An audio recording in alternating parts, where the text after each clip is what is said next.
আসসালামু আলাইকুম এভরিওয়ান, কেমন আছেন সবাই? আজকে আমি যে ভিডিওটি করেছি এখানে করছি আমি ডাল দিয়ে আলু দিয়ে ডিম রান্না। আমি কড়াইতে পেঁয়াজ ভেজে নিয়েছি, সামান্য পরিমাণ আদা রসুন বাটা দিলাম। এখন দিব হলুদের গুঁড়া, পরিমাণ মতো লবণ এবং ধনিয়ার গুঁড়া। মশলাটা ভালো মতো কষিয়ে নিয়ে আমি এখানে ডাল আর আলুটা দিয়ে দিয়েছি। এটা আমি ভালো করে কষিয়ে নিচ্ছি। এটা প্রায় সময় আমি করে থাকি, এইভাবে রান্না করলে ভালোই মজা হয়। আশা করছি আপনারাও ট্রাই করে দেখবেন। আমার ডাল আর আলুটা ভালো মতো কষানো হয়ে গেছে। এখানে আমি এখন পরিমাণ মতো পানি দিব। আমি ডাল আলুটা আগে একটু সিদ্ধ করে নিয়েছি। আমি পরিমাণ মতো পানি দিয়ে দিলাম।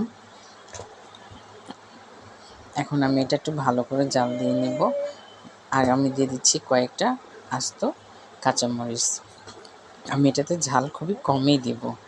এখন আমি এটার মধ্যে ডিমটা দিয়ে দিব। ডিমটা ভেজে নিয়েছি। আমি একটা ডিম ফিটিয়ে কাঁচামরিচ পেঁয়াজ দিয়ে ভেজেও এখানে দিচ্ছি, যাতে আরেকটু ভালো লাগে খেতে। আশা করছি আমার আজকের রেসিপিটা আপনাদের কাছে ভালো লাগবে। যদি ভালো লেগে থাকে অবশ্যই লাইক, কমেন্টস এবং শেয়ার করে দেবেন। ভালো থাকবেন সবাই।